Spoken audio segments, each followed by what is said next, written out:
Hello students, स्वागत है आपका pi classes bye Sachin Malik में। आज का हमारा टॉपिक केस स्टडी के ऊपर linear equation in two variable part 2। आइए करते हैं सीधे क्वेश्चन, देर ना करते हुए। देखिए ये टैक्सी की फ़ोटो आपको दिखाई दे रही है, इसके ऊपर एक क्वेश्चन बनाया हुआ है उन्होंने। The taxi charges in A city, जो टैक्सी का जो चार्ज है टैक्सी चलाने का किसी भी सिटी में, एक तो उसमें फ़िक्स चार्ज होगा, यानी इतना तो मैं लूँगा ही लूँगा, इतना फेयर तो आपको लगेगा ही लगेगा। साथ साथ जब उसे चलाते जा रहे हैं वो, तो डिस्टेंस कितना ट्रैवल करा है उसका भी चार्ज है। मान लो फिक्स चार्ज आपका है एक्स रुपये और पर किलोमीटर आपका जो चार्ज है वो है वाई रुपीज़। ठीक है, एक्स तो आपको देना ही पड़ेगा, उसके अलावा जितने भी किलोमीटर आप चले हो उसको वाई से मल्टीप्लाई करके वो आपको देना है। कहता for a distance of 10 kilometre, अगर वो 10 किलोमीटर चलता है तो उसने 105 रुपये दिए, तो क्या बनेगा, फिक्स तो देना ही पड़ेगा। चला कितना वो 10 किलोमीटर, तो 10y इज इक्वल टू 105। ये पहली कंडीशन के अकॉर्डिंग हमारी इक्वेशन आ गई है, x plus 10y is equal to 105।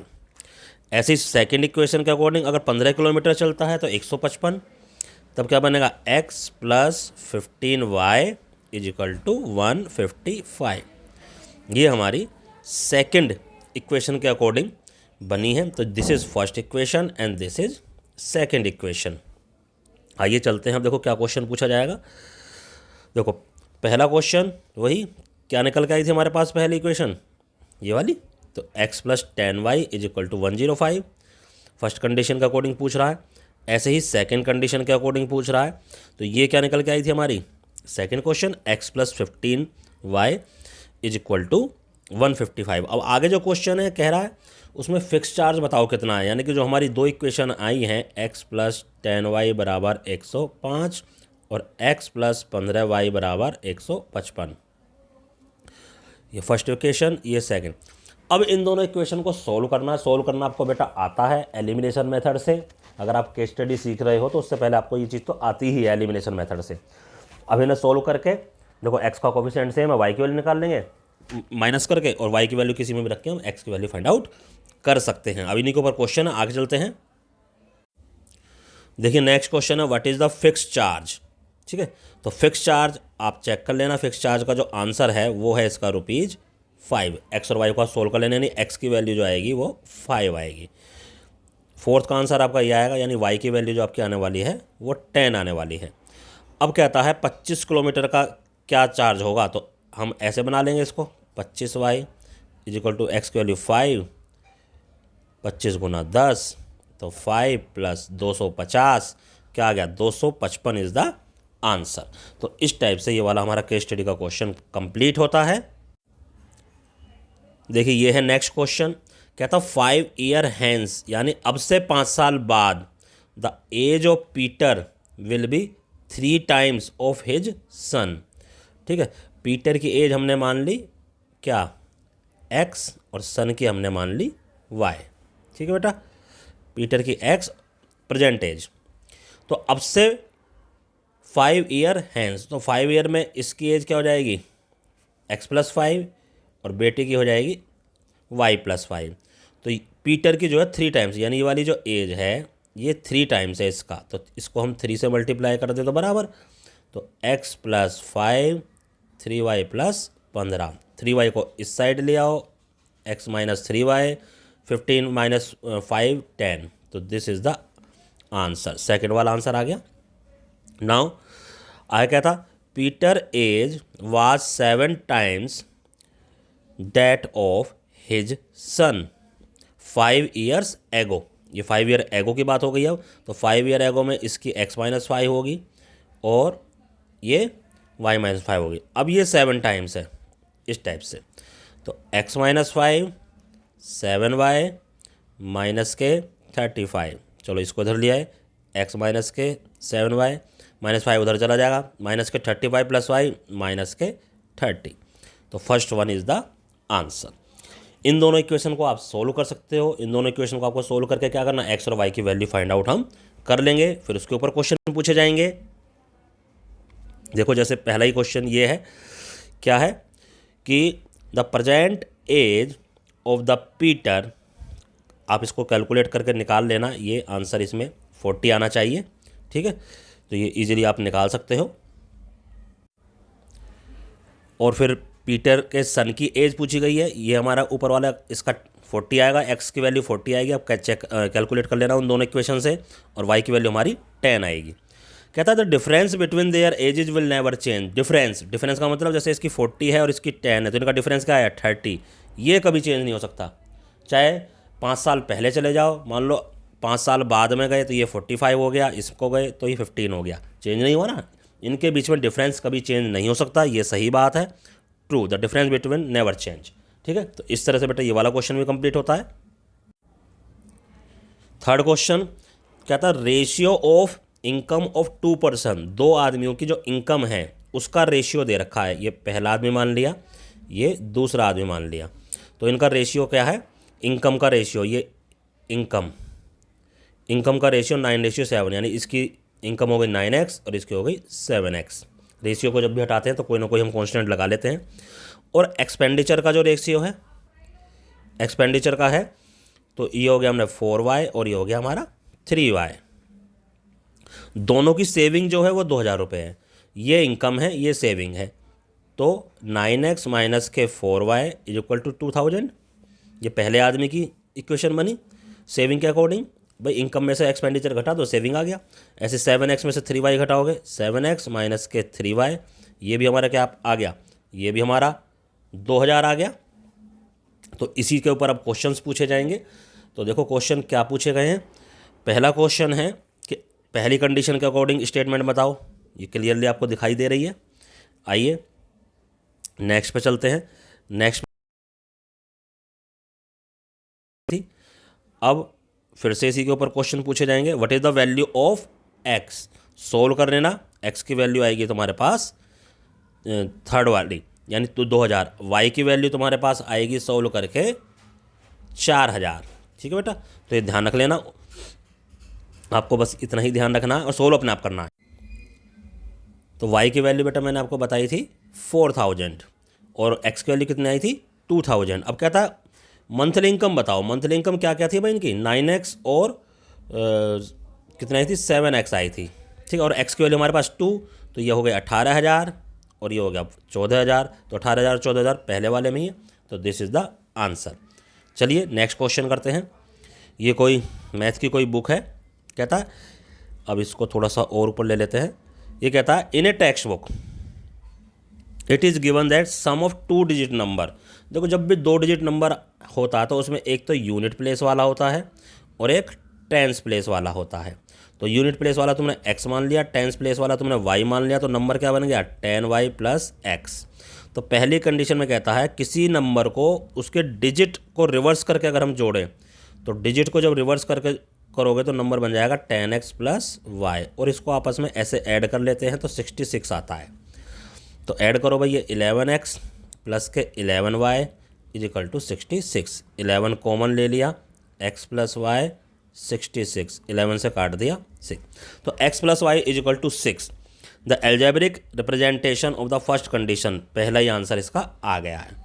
Next कहता है the digit of the number differ by 2, यानी x माइनस वाई 2, इसको हम y minus X is equal to 2 भी लिख सकते हैं। अगर ये लेंगे तो आंसर कुछ और आ जाता है, ये लेंगे तो आंसर कुछ और आ जाता है, उनमें ज़्यादा डिफरेंस हमारा नहीं होता, लेकिन आंसर हमारे दोनों ही सेम होंगे। आगे करते हैं क्वेश्चन। नाउ सेकेंड कंडीशन वही x minus Y is equal to 2। पहली क्या थी x plus Y is equal to 6, दूसरी हो गई x minus Y is equal to 2। इनको हम सोल्व कर लेंगे। ठीक है, सोल्व करके हमारे पास देखो, हमारे पास इक्वेशन वो क्या आया था 10y प्लस x हमने बनाई थी। ठीक है, तो x और y की वैल्यू इसमें पुट कर देना। तीसरा है what is the number, y और x की जब इसमें वैल्यू पुट कर दोगे नंबर आएगा तुम्हारा 42। तो कहता how many such numbers are there, वो क्यों चेंज होगा अगर हम y माइनस एक्स ले लेते 2। ठीक है, तो इनमें डिफरेंस क्या था, या तो 42 होगा और वो नंबर 24 होगा, इसी के बस रिवर्स कर सकते हो, और कुछ ज़्यादा इसमें डिफरेंस नहीं आने वाला। तो कहता ऐसे कितने नंबर होंगे, ऐसे नंबर हमेशा 2 ही होते हैं, इससे ज़्यादा हमारे नंबर ये नहीं होते हैं। आगे पूछ रहा है व्हाट आर दीज नंबर, तो दीज नंबर कौन कौन से थे, 24 और 42। तो ऐसे दो नंबर थे और ये हमारा आंसर ये आया था। करते हैं नेक्स्ट क्वेश्चन। देखिए कहता Gita went to a bank, 2000 रुपये निकालने के लिए वो जाती है। She ask cashier to give her 50 rupees and 100 rupees note. मान लो ए नोट तो उसने 50 रुपीज़ लिए और बी नोट उसने 100 रुपीज़ के लिए। तो 50 ए प्लस 100 बी, ये टोटल कितने होने चाहिए, 2000, क्योंकि 2000 रुपये निकालने जा रही है। और कह रहा गीता गोट 25, टोटल गिनती में ये नोट कितने हैं, 25। अगर गिनती करेंगे तो 25, अमाउंट करेंगे तो 2000। तो गिनती कैसे करेंगे, ए प्लस बी को अगर हम जोड़ दें, ए प्लस बी को अगर हम जोड़ देंगे तो कितना आएगा हमारे पास, 25 आना चाहिए। तो अकॉर्डिंग टू फर्स्ट कंडीशन ये आ गई, अकॉर्डिंग टू सेकंड कंडीशन ये आ गए। अब ए और बी को सोल्व करेंगे तो 50 रुपीज़ नोट की काउंटिंग आ जाएगी और 100 रुपीज़ नोट की भी काउंटिंग आ जाएगी। तो इन दोनों इक्वेशन को आप सोल्व कर लेना। देखो ये आ गया सेकंड वाला, सेकंड वाले में दिस इज़ द आंसर और फर्स्ट वाले में दिस इज़ द आंसर। इन दोनों इक्वेशंस को आप सोल्व करोगे कोफिशिएंट इक्वल करके एलिमिनेशन मेथड से, और जैसे ही आप इनको सोल्व करोगे तो आपके ए क्या था, 50 रुपीज़ नोट की संख्या, तो ए की वैल्यू आपकी आएगी 10, करके देख लेना चाहे आप, ठीक है। और बी की वैल्यू ए की वैल्यू आपकी आने वाली है 10 और बी की वैल्यू आपकी आने वाली है 15, ठीक है बेटा। तो बी की वैल्यू आपकी 15 आने वाली थी। आगे कहता है what is the total amount from the bank only in 50 rupees. देखो 50 रुपीज़ के नोट कितने मिले थे उसको, 10 काउंटिंग आई ना उसकी, तो कितने रुपए हो गए ये, 500। तो 500 रुपये इसका आंसर हो गया। तो ये वाला क्वेश्चन भी कंप्लीट होता है। चलिए चलते हैं नेक्स्ट क्वेश्चन पर। यह है नेक्स्ट क्वेश्चन, कहता है ए लैंडिंग लाइब्रेरी, लैंडिंग लाइब्रेरी जो बुक्स उधार देती है, हैज़ फिक्स चार्ज। एक तो उसका फिक्स चार्ज है पहले 3 दिन के लिए, पहले 3 दिन के लिए उसका चार्ज हो गया बिल्कुल फिक्स। ए और बी में ले रखा, तो हमने मान लो पहले 3 दिन का चार्ज हो गया ए। आगे कहता उसके बाद पर डे के हिसाब से है, पर डे का हमने चार्ज ले लिया, बी ले लिया, ठीक है। अब आगे कहता है सरिता पेड 27 रुपये 7 दिन के लिए। देखो 7 डेज में से 3 दिन का तो ए हो गया, बाकी बचे 4 दिन, तो A plus 4b is equal to 27। ध्यान देना बेटे, यहाँ पे पूरे टोटल 7 दिन की बात करी है और पहले 3 दिन का फिक्स है, तो पहले 3 दिन का तो हो गया ए, बाकी 4 27, तो पहले का आंसर तो यही आ गया। दूसरी कंडीशन में कहती है कि 21 रुपये 5 दिन के लिए, तो पहले 3 दिन का फिक्स है, तो a प्लस 2b इसका हो गया 21। तो 2 इक्वेशन आ गई। इन दोनों इक्वेशन को सोल्व करना है, ए और बी की हमें वैल्यू फाइंड आउट करनी है। कहता है वट, अब यहाँ पूछा ये दूसरा वाला भी हो गया बेटा, a प्लस 2b 21, ठीक है। हमारे पास ये भी आ गया और ये भी आ गया। कहता था फिक्स चार्ज, ए और बी की वैल्यू सोल्व कर लेना। ए की वैल्यू जो आएगी वो फिक्स चार्ज है, that is ₹15। What is the additional charge per day, ये बी की वैल्यू जो आएगी, this is ₹3। What will be the additional charge if the book kept 2 days thereafter. Thereafter का मतलब 3 दिन के बाद, यानी जो फिक्स चार्ज वाला है उसको छोड़कर 2 दिन और रखी जाती है, तो उसका क्या चार्ज आएगा भाई। 1 दिन का है 3 रुपये, 2 दिन रखी जाती है तो 6 रुपये आ जाएगा, ठीक है।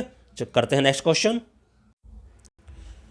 नेक्स्ट क्वेश्चन कहता from A bus stand in Bangalore, यानी बेंगलोर से बस चली, हम 2 टिकट मल्लेश्वरम के खरीदते हैं और 3 टिकट यशवंतपुर के, तो टोटल कॉस्ट हो गई हमारी 46 रुपये। मान लो मल्लेश्वरम का 1 टिकट x रुपये में आता है, तो 2 टिकट हो गए भैया 2x रुपये में, और मल्लेश्वरम यशवंतपुर का 1 टिकट y का आता है, तो 3y इज इक्वल टू 46, पहली इक्वेशन।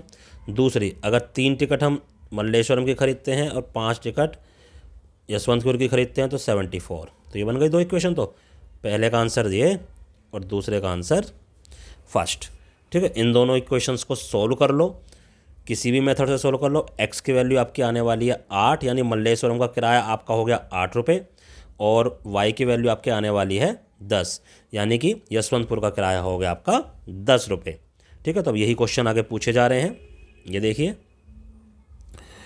कहता है मल्लेश्वरम का किराया 8 रुपये, सोल्व कर लेना, और यशवंतपुर का किराया 10 रुपये। आगे कहता 5 टिकट अगर हम मल्लेश्वरम की खरीदें, तो मल्लेश्वरम का किराया कितना है 8, तो 8 को अगर 5 से गुना कर देंगे तो 40 रुपये इसका आंसर आ जाएगा, जो आगे दे रखा होगा। तो इस तरह से ये क्वेश्चन में हमारा कंप्लीट होता है। नेक्स्ट क्वेश्चन ये हॉस्टल है। कहता A part of monthly hostel charges is fix.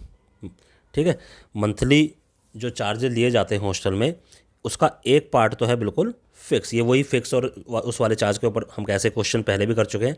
तो मान लो फिक्स चार्ज हमारा एक्स है, बाकी किस पर डिपेंड करता है, कितने नंबर ऑफ दिन तुमने वहाँ पे फूड खाया मैस में। कहता अब एक student food for 20 days he page या सी पेज कितने रुपए, तो फिर ये हो गया 1,000 रुपये। तो मान लो जो फूड का जो कॉस्ट है पर डे वो वाई रुपीज़ है, तो उसने 20 days के लिए लिया तो x plus 20y is equal to 1,000। तो इक्वेशन एक तो ये बन गई। दूसरे में 26 दिन की बात है तो x प्लस 26y ये हो गया 1180। दोनों को सोल्व कर लेंगे, x की वैल्यू आ जाएगी, x की वैल्यू तुम्हारी बेटा आने वाली है 400 और y की वैल्यू आ जाएगी, y की वैल्यू आने वाली है 30। तो इससे चार को ये पहले का आंसर हो जाएगा, ये दूसरे का, ये तीसरे का, ये चौथे का। आइए दिखाता हूँ मैं आपको आगे। तो देखो बेटा, तो पहले का आंसर क्या हुआ था, x plus 20y is equal to 1000। दूसरे का क्या हुआ था, x plus 26y is equal to 1180। अब इसके बाद फिक्स चार्ज अभी हमने बताया था आपको, फिक्स चार्ज कितना था 400 रुपये। पर डे चार्ज कितना आया था 30 रुपये। कहता है अगर 10 दिन एक्स्ट्रा रहे तो 400 प्लस 10 गुना 30, तो आंसर कितना आया 700 रुपये। कहता what is the charge for 10 extra days, बस वो खाली इसका पूछ रहा है, 400 रुपये तो उसे देना ही पड़ेगा। तो 10 एक्स्ट्रा डेज का कितना आया 10 इंटू 30 यानी 300 रुपीज़। देखिए नेक्स्ट क्वेश्चन है कि भूमित स्कोर्ड कितने marks, Bhumit scored 40 marks in a test. ये कोई टेस्ट पेपर उसका है। कहता है 3 मार्क्स उसे राइट आंसर के लिए मिलते हैं and lose 1 mark for each wrong answer. ठीक है, समझे। तो 3 मार्क्स तो उसे, यानी इसका मतलब क्या, उसने एक्स क्वेश्चन ठीक करे और वाई क्वेश्चन उसने गलत करे। ठीक करने हैं के नंबर है एक्स और गलत करने वालों की है वाई। तो 3x हो गया और एक ही उसके लिए y हो गया, तो ये टोटल मार्क्स बन गए 40। ऐसी सेकंड कंडीशन में 4 marks awarded for correct answer यानी 4x और 2 marks awarded for losing 2y, minus इसलिए कर रहे हैं क्योंकि लूज कर रहा, और ये टोटल बन गया हमारा 50। तो देखो इसमें हम थोड़ा सोल्व भी कर सकते हैं। अगर मैं 2 कॉमन लेके इसमें से काट दूं तो ये 2x minus Y is equal to 25 बन जाएगा। तो this is first equation, this is second equation. इन दोनों को सोल्व कर लोगे तो x की वैल्यू 15 आने वाली है और y की वैल्यू 5 आने वाली है। इन चीज़ों को ध्यान रखना, आगे ये आने वाला है। अब देखिए, तो एल्जेब्रिक एक्सप्रेशन पहले वाले के लिए क्या बना बेटा, हमारा जो फर्स्ट क्वेश्चन है उसके लिए एल्जेब्रिक एक्सप्रेशन हमारा बनता है फर्स्ट वाला, और सेकंड वाले के लिए सेकंड वाला। What is the number of answer, इसका मैंने आंसर क्या बताया था, ये 15 बताए थे। नेक्स्ट पेज पर जा रहा होगा, आपको दिखाता हूँ मैं आपको। ये देखिए 15 इसका आंसर था। What is the number of wrong answer, ये 5 हो गया। What is the number of total questions in the test, total question की क्या, यानी x और y दोनों को हम ऐड करेंगे तो 15 सही क्वेश्चन, 5 ठीक है ये वाले क्वेश्चन। तो अब इनका टोटल ऐड करेंगे तो क्या आ गया 20। तो यही वो पूछ रहा था, what is the total number of question in a test. आइए करते हैं लास्ट क्वेश्चन इस वीडियो का। देखो क्या कहता है, 2 प्लेस है हमारे पास, एक प्लेस है हमारे पास A और एक है हमारे पास B। दोनों के बीच में जो डिस्टेंस है वो 100 किलोमीटर का है। एक कार इधर से चलती है, मान लो उसकी स्पीड है x, एक कार इधर से चलती है y, दोनों सेम डायरेक्शन में चलते हैं। मान लो ये दोनों यहाँ पर 5 घंटे बाद यहाँ मिलते हैं, पहली कंडीशन के अकॉर्डिंग 5 घंटे बाद यहाँ मिलते हैं। ये यहाँ तक पहुँचा 5 घंटे में, तो इसने डिस्टेंस कितना तय करा 5y। ये यहाँ पर पहुँचा 5 घंटे में, इसने डिस्टेंस कितना तय करा 5x। तो 5x में से 5y माइनस करेंगे तो कितना आना चाहिए 100। तो 5x माइनस के 5y बराबर 100, 5 कॉमन लेके काट देंगे तो x माइनस वाई बराबर 20। ये तो फर्स्ट इक्वेशन आ गई। और जब ये दोनों सेम डायरेक्शन में चल रहे हैं, ये इधर चल रही है, ये इधर चल रही है, तो मान लो यहाँ मिल गया, तो 1 घंटे बाद, तो इस 1 घंटे बाद इसने x डिस्टेंस टू 1 × x हो जाएगा, इसने y करा, तो दोनों का टोटल कितना हुआ, x + y = 100। ये हो गया, ये सेकंड इक्वेशन हो गई। अब क्या करना, आपको ये दोनों इक्वेशन सॉल्व करनी है और x और y की वैल्यू फाइंड आउट करनी है। x की वैल्यू आपकी 60 आने वाली है और y की वैल्यू आपकी 20 आने वाली है। चलिए आगे करते हैं क्वेश्चंस। तो देखो फर्स्ट का आंसर तो बेटा यही वाला आ गया था, और सेकंड का आंसर बेटा आपका क्या आया था, वो ये आ गया था। स्पीड ऑफ फर्स्ट कार 60 आई थी, स्पीड ऑफ सेकंड कार 20 आई थी। मैंने ऊपर x और y की वैल्यू आपको बता दी थी। आगे कहता है the difference between the speed of car varying, नहीं, डिफरेंस वेरी नहीं करेगा। अगर डिफरेंस वेरी करा तो फिर क्वेश्चन हमारा चेंज हो जाता है, तो डिफरेंस हमारा सेम रहेगा इनकी स्पीड में। ठीक है बेटे, तो बेटा इसी तरह के क्वेश्चंस आपके आने वाले हैं लीनियर इक्वेशंस से, जिनकी आपको प्रैक्टिस करनी है। ये 10 क्वेश्चन मैंने आपको फर्स्ट पार्ट में करवाए हैं, 10 क्वेश्चन मैंने आपको सेकंड पार्ट में करवाए हैं। तो उम्मीद करता हूँ काफ़ी प्रैक्टिस हो गई होगी, लेकिन आपको इनके अलावा भी कोई और क्वेश्चन अगर कहीं से मिलते हैं तो आप ज़रूर करें, क्योंकि ये बहुत ही स्कोरिंग क्वेश्चन है हमारे। जितने ज़्यादा आप करोगे उतने ज़्यादा आप इसको इसमें परफेक्शन मिलने वाली है। तो कीप प्रैक्टिसिंग। धन्यवाद।